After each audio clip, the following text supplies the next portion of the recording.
नमस्कार, आप देख रहे हैं दूरदृष्टि टाइम और मैं हूं सचिन पांडे। ईरान और इजराइल के युद्ध को प्रारंभ हुए अब लगभग 15 से अधिक दिन हो चुके हैं और इस युद्ध में 15 से अधिक देश भी शामिल हो चुके हैं, जिसका असर अंतर्राष्ट्रीय व्यापार पर भी देखा जा सकता है।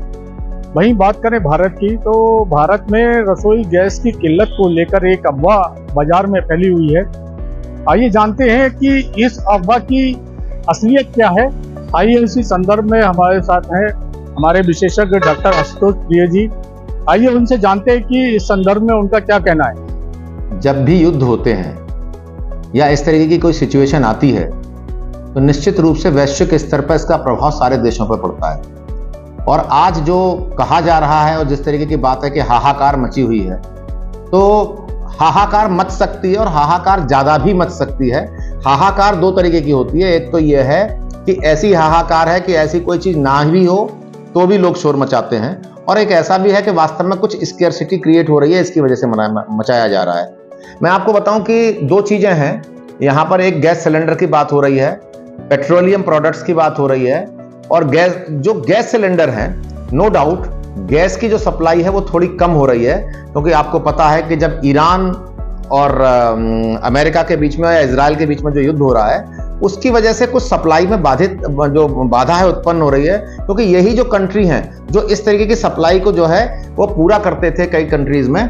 तो अभी भारत की जहां तक मैं बात करता हूं, ऐसी कोई स्थिति नहीं आई है कि अभी बहुत ज्यादा हाहाकार मचाया जाए, लेकिन फिर भी मैं ये मानता हूं ये हमारी जिम्मेदारी है, हम सबकी जिम्मेदारी है कि हम अगर युद्ध की स्थिति है तो हम अपने देश को स्थिर रखें। मैं किसी पार्टी का नहीं हूं, लेकिन फिर भी मैं ये कहना चाहूंगा कि जो विपक्ष है उसको भी इस समय अपना धर्म निभाना चाहिए। उसको देखना चाहिए कि वास्तव में ये कोई सरकार की विफलता नहीं है। ऐसा नहीं हो सकता है कि कोई अगर दो लोगों में युद्ध हो रहा है तो वो आपको तेल देने का काम करते रहेंगे या गैस देने का काम करते रहेंगे। उनकी वजह से उनके भी अपने नुकसान हो रहे हैं, उनकी वजह से सारे देशों को नुकसान हो रहा है, और ये समस्या खाली भारत में नहीं है। तो हम सबका धर्म है, हम सबकी ये जिम्मेदारी होनी चाहिए कि इस स्केर्सिटी को ऐसे निपटा जाए, इस जो कमी हो रही है इसको ऐसे देखा जाए कि ये कोई क्रिएटेड नहीं है, इसमें किसी सरकार की कोई गलती नहीं है, ये जो है नेचुरल चीज है और इस नेचुरल चीज को नेचुरल तरीके से ही लेना चाहिए। इस समय जो विपक्ष खासतौर पर जो भूमिका निभा रहा है, क्या आपको लगता है कि वो एक राष्ट्रीय हित की बात करता है? देखिए, विपक्ष अगर खाली इसलिए विपक्ष में है कि उसको उसकी मुखालफत ही करनी है या विरोध ही करना है, तो मैं उस विपक्ष को अच्छा नहीं मानता। मैं मानता हूं कि विपक्ष को वास्तव में सकारात्मक होना चाहिए, और क्योंकि विपक्ष बना भी है, क्योंकि हम हमेशा कहते हैं अगर विपक्ष नहीं है तो कोई सरकारों का फायदा नहीं होता, क्योंकि सरकारों को आईना दिखाने का काम विपक्ष ही करता है। लेकिन ऐसे समय पर या ऐसी स्थितियों में जहां पर कि वो बड़ी सामान्य सी बात है, नेचुरल सी बात है कि इस तरीके की स्कैर्सिटी आएगी और हम सब लोगों को इसका सामना करना पड़ेगा। पूरे देश को एक पॉजिटिव संदेश देना चाहिए विपक्ष को भी कि भाई देखिए, इस समय जो है वो युद्ध चल रहा है और उसका प्रभाव हम सब पर पड़ सकता है। कैसे हम ईंधन को बचाएं, कैसे गैस बचाएं, कैसे पेट्रोल बचाएं, और उसको कम से कम मात्रा में यूज करके। अगर कई बार ये कहते हैं कि भाई सरकार ने कॉमर्शियल सिलेंडर पर रोक लगा दी, कई बार कहते हैं कि सरकार ने इस चीज पर रोक लगा दी, सरकार ने कहा जो वेटिंग टाइम था वो 20 दिन का था वो 25 दिन कर दिया। ठीक है, ये तो मेजर्स है ना, हम लोग भी अपने घर में करते हैं कि अगर घर में किसी चीज की कमी होती है तो हम उसका इस्तेमाल कम करते हैं। तो ये उसी तरीके से है कि अगर हमारे पास अभी सप्लाई की कमी है तो थोड़ा सा हमको अपने को संयमित करना होगा। ये नहीं है कि हम ये दिखाने की कोशिश करें या लोगों को भड़काने की कोशिश करें कि नहीं साहब ये गैस की बहुत कमी हो गई है या सिलेंडर की बहुत कमी हो गई है। कभी स्थितियां ऐसी भी आ सकती हैं। हम मजबूत होने चाहिए, और ये देश की बात है, ये किसी पक्ष या विपक्ष की बात नहीं है। हमारे देश और देशवासी जो है वो संयमित रहें, और हम सब लोगों को, क्योंकि बेचारे बहुत से लोग हैं जिनको इस बार का पता नहीं है, उनको कुछ भी नहीं पता है कि वास्तव में सिचुएशन क्या है। वो पैनिक में आ जाते हैं, वो सिलेंडर के लिए लाइन लगा लेते हैं, वो गैस के लिए लाइन लगा लेते हैं। इससे कहीं ना कहीं हमारे जो सामान्य जन है उनको ही नुकसान होता है, वही परेशान होते हैं। कहने वाले परेशान नहीं होते, नेता परेशान नहीं होते, उनको कोई परेशानी नहीं होती। मेरा मानना है कि विपक्ष हो या पक्ष हो, दोनों को सकारात्मक राजनीति करते हुए इस समय इन सब चीजों में कोई भी भ्रम नहीं फैलाना चाहिए और देश को आगे ले जाने का काम करना चाहिए। यही मैं कहना चाहता हूं इस समस्या के बारे में।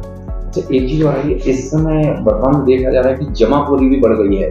जब से युद्ध की बात चली और जहां सिलेंडर को या गैस सिलेंडर या रसोई गैस की बात हो रही है, तो जैसे ही इसका अफवाह उड़ी और अफवाह उड़ने के बाद लोगों ने अब कहीं ना कहीं जमाखोरी शुरू कर दी गई है। इस विषय पर आप क्या कहना चाहते हैं? देखिए, मैं आपको बताऊं कि हर व्यक्ति बिजनेसमैन बिजनेस की तरह से सोचता है और हम लोग अलग तरीके से सोचते हैं। अगर कोविड की बात की जाए, मैं एग्जांपल लेना चाहता हूं कि जब कोविड में समस्या आई तो बहुत से लोगों ने जमाखोरी करके एक जो चीज 1 रुपए की तो वो 50-50 रुपए में बेची, और जो गरीब था उसके लिए बहुत नुकसानदायक रहा।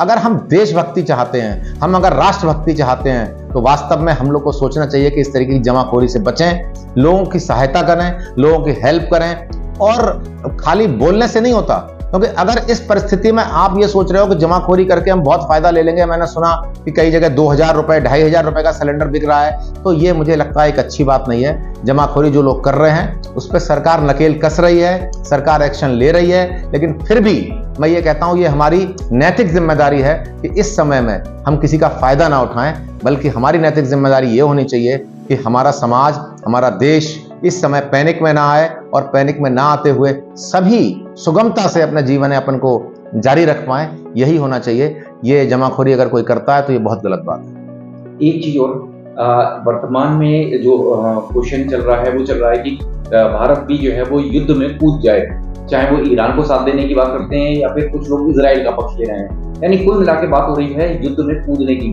तो क्या भारत को इस युद्ध में कूदना चाहिए? मेरे शांति वाला तरीका जो मोदी जी ने अपनाया है वो सही तरीका है? क्यों कूदना चाहिए, मुझे ये बताइए, क्यों कूदना चाहिए? अगर किसी की लड़ाई हो रही है, यानी 2 पक्षों की लड़ाई हो रही है, मैं उसमें कूद जाऊं और मैं खुद भी पिट के आ जाऊं, क्या फायदा है? या मैं दोनों से बुराई ले लूं?